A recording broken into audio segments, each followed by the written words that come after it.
निश्चित भाव में जो मैंने सब साधारण जनतार स्वर को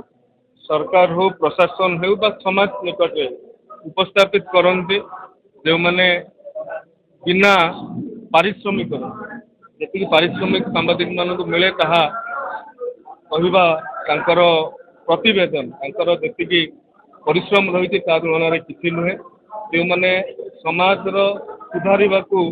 मानसिकतार रखिकी से कथा करती सहित गोटे बंधु मिलन ता सहित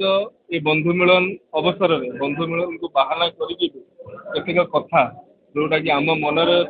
एवं सांबादिक बंधु मानकर मनरे अच्छे से कथा को सरकार निकट में पहुँचेगा और सरकार जो कथा तृणमूल स्तर में पहुँचाई सांबादिक बंधु मानकर सहयोग नबार एक सकारात्मक आलोचना होता निश्चित भाव में ये सरकार सांबादिक मान प्रति सांबादिक बंधु मान प्रति दरद रही विगत 9 मास भितर आपण मैंने जानीपारे एवं माननीय मुख्यमंत्री जे ये सरकार समालोचना को चाहूँगी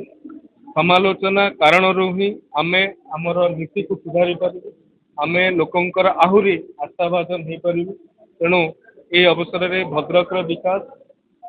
धामनगर विकास तथा ओडिशार सामग्रिक विकास समस्त सांबादिक बंधु मानकर